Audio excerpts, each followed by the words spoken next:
The best framework and the most simple framework that I've ever heard for expressing our love and care and affection for other people is Gary Chapman's 5 love languages. Let's get into exactly what they are right now.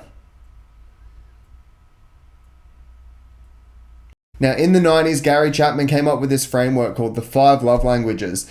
The love languages, just running through right now, are acts of service, words of affirmation, gifts, quality time, and affection.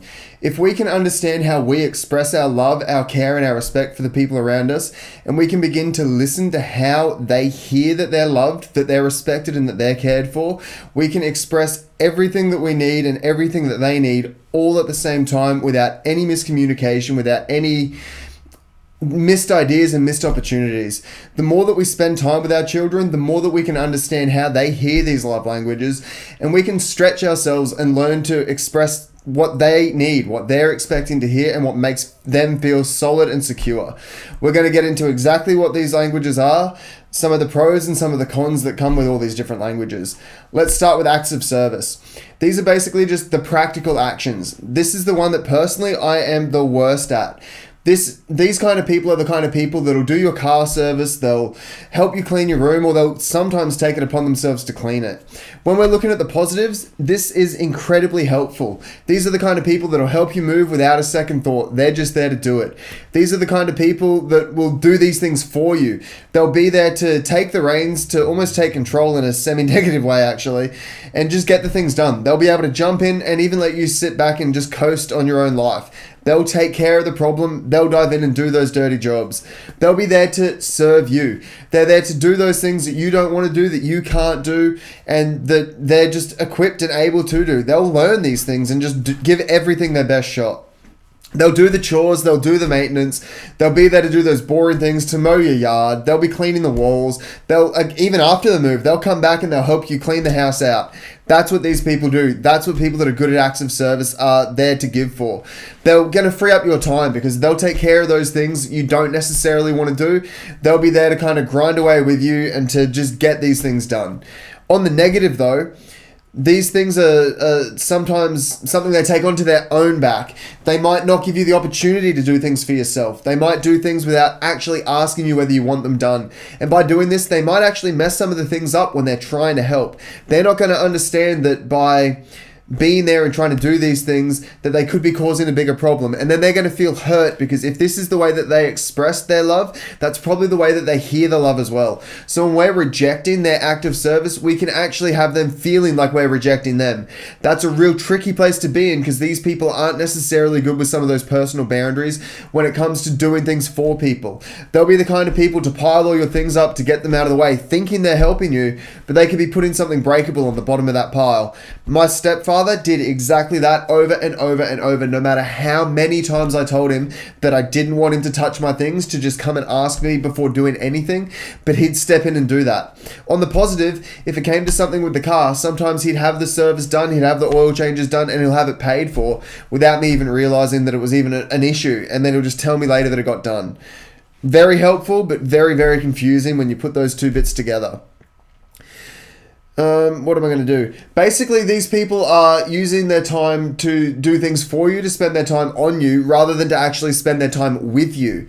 That is another big issue here. If we're the kind of people that hear that we're loved by spending time and hearing the words of affirmation and getting a bit of affection from people, these are things that take that bonding and that group time. If that time is getting spent with somebody serving you instead, you might not hear that love. So these people need to be careful to also be giving people the time, because otherwise, again, there can be that disconnect. Next, we've got words of affirmation. This is just basically communicating that we care about people. This is expressing our kindness in words. This is blowing people up and telling them how good they are. Sometimes these people are like the letter writers. That's what these people do. They're going to be really good at making requests as well, because they're good with their words usually. They're going to use their words and use their encouragement to make you feel great, to make you feel good. They're really good with empathy. These are the positives. They're really, really good with empathy. They can really connect and think about these other people because they're tuned in, they're listening, they're figuring out the ways that they can tell you that you're doing a good job. That's what they are. They're the encouragers. They've got a depth to their conversation because they're thinking deeply about these things usually. They're going to be open and honest because, again, they're good with that communication. They're probably good at writing, good at talking, good at being in group settings. These are probably more of our extroverted people for the most part. No, that's not true. Introverts can be really great with these words too. But there's that depth, there's that fullness, there's that almost like an intuition in a sense, that knowing of who you really are. They're going to surprise you with these words. They're great, great birthday card writers. Always encouraging. Again, I've got encouraging right here. That's the next point. The key word here is encouraging. They're going to come along, they're going to pep you up, and their words are just going to bring that smile to your face. They are great at expressing their love and their care with these words. Some of the negatives. On the flip side of that, because they're good with their words, they can cut you down pretty easily. These are probably pretty sharp debaters because, again, they're probably pretty good with their words when they get going. Because of this also, they're looking out for the positives, but that can also make them overly critical. And sometimes when we're trying to fix ourselves, that can skew. And these words of affirmation people need to be really careful and watch their tongues. The next thing is that they can just be with teasing. That can be a really tricky thing because, again, they're ready to cut to the core because they've built people up. They've understood those inner desires, those inner feelings. They've worked out some of that psychology and that brain working. So if they want to cut you down, they can. We need to be really careful if we're one of these kind of people with not getting too negative and not getting too overly critical and judgmental of people. This can also make people manipulative because when they know the desires, when they know how to phrase things and word things, it can be really easy to just control people rather than just encouraging and letting them be themselves.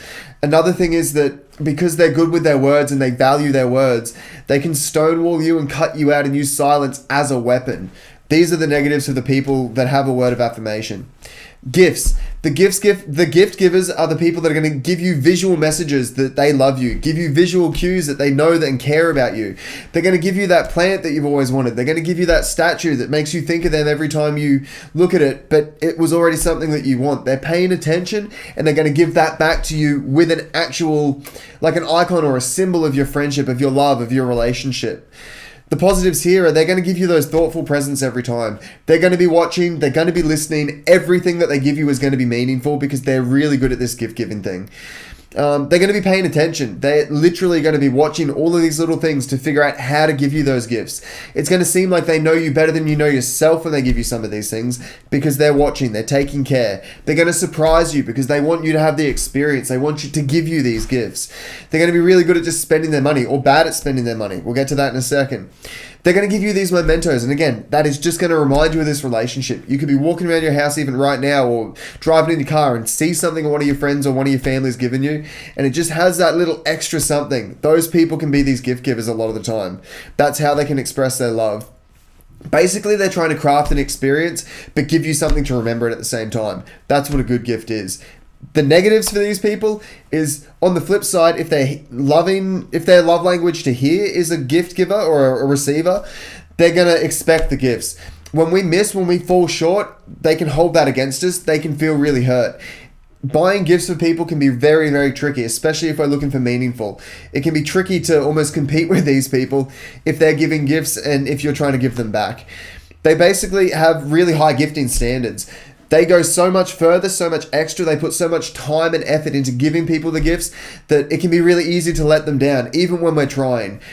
Especially if they're so focused in on this, they can really flip that and really begin to get demanding and expecting when it comes to the gifts. And they can be basically apathetic gift givers if they're getting hurt. They can use their gift giving as a weapon. Any of these things can be flipped in a negative. These are just the negatives for gift giving. 2 more. Quality time. These people are going to give you the undivided, uninterrupted, just complete attention. The things that pop up in life when you're together with them, they're probably going to fade away. You're going to lose time. You're just going to be with them all the time.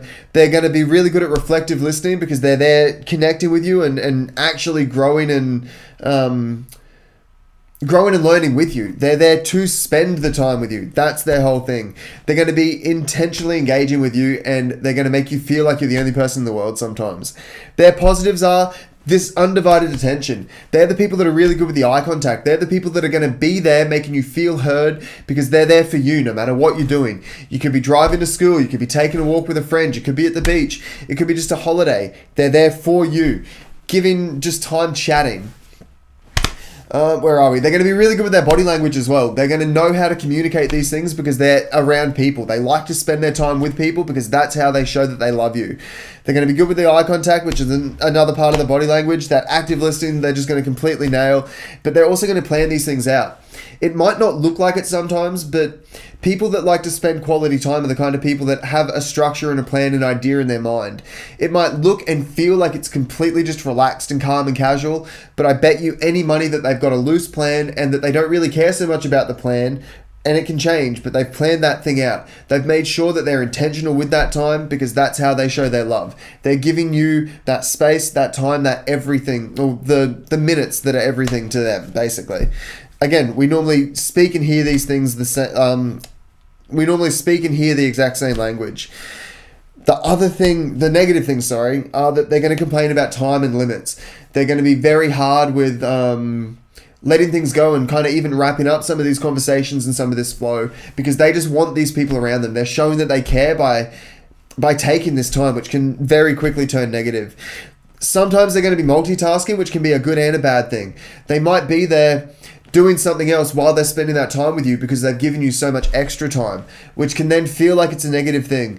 But usually because they're trying to give you the time, it's not a completely distracted multitasking. They might be on their phone doing something to get it out of the way, to get it done in a couple of minutes while talking to you, to avoid needing to go and do that thing for half an hour later so they can give you more time. It's a very, very tricky thing, but this is one of the negatives. They can also be demanding and just demand too much time. They can be really bad with those time limits and ending things, like I said before. They can be very take and not let you off the hook. And if you're not very good with setting down boundaries, these people can eat up a whole day, a whole week, a whole weekend, whatever, without you even realizing what's happening. This is kind of a positive and a negative, but they can kind of be like a time sink. They can make time disappear and slow down and go away. It can really bend and warp with these people because you're so invested in each other when these things are happening. This can also make them late for other things and for coming to see you even. They could be planning to come and see you, have other people or other things that pop up and take that time, and then suddenly they're late, which seems disrespectful. But really, again, a lot of these people are pushing things out of the way to spend all their time on you. Last one that we've got is affection. These are the huggers. These are the patters, not the backpackers. They're the people that are going to give you the hugs. They're going to pat you on the back. They're going to want to hold your hand. They're going to want to shake your hand. They're just going to tap you on the shoulder while they're talking. They're going to be very expressive physically. Affection. The good things for this are that touching is a soothing thing. The back pats, the shoulder rubs, these things make us feel good. They help us calm down. They release bonding chemicals in our minds. So these people are very, very good at those things. They're good at, again, those holding hands, the hugs. They're good at making you feel special with their personal space. And they're also, what have I got here? They like to sit closely. They like to be very near you. They like to be actually connected to you. They're going to be very touchy. And basically, that's it. They might be tickling you. They're going to be doing physical touch with you. The reason that this can be a complete negative is a lot of people don't like that. A lot of people like to have their personal space. And if you know that somebody that you are interacting with needs that physical affection, explain to them where you're not comfortable. And if they give that physical affection even more, explain to them that you're not comfortable with that. And don't be offended. Help them to understand that that's not something that you're into. That can be a real negative and a real touchy thing again, because this is how they're showing that they're loved, that you're loved, and that this might be how they feel loved. We really need to figure this out. There can be much easier ways, like I said, the patting on the shoulder, the holding hand stuff that can be a little bit less intimidating than a hug. These people are going to feel unloved without that contact. They're going to be seen as needy a lot of the time because these are the kind of people that, again, they're going to want to be almost literally attached at the hip. They're going to want to be right there within arm's reach because that's how they feel secure. That's how they feel loved. That's how they feel the respect. It's going to be weird in public. Like, sometimes these dynamics are just odd. Like, if you're holding hands with like a teenage person that you're working with, well, not working with, if you're holding hands with a teenager that you've got in your house, like maybe you're a step parent, that can feel awkward in public, and you've got to be careful with that stuff because you don't want to be awkward and be rejecting them all the time, but you need to kind of figure out that balance, and that's just not a good thing. They're easily going to be rejected with this stuff too because of exactly that and because of some of this weirdness. That's a quick rundown of the 5 love languages. They should all be broken up below, so if you need to go back and listen to some of the ideas, there should be a link in the description as well that goes to a blog, or a few blogs actually, that I've written about this stuff that'll dive a little bit deeper, and I'll give you a link to the website for the guy that actually came up with this. That's it. See you later.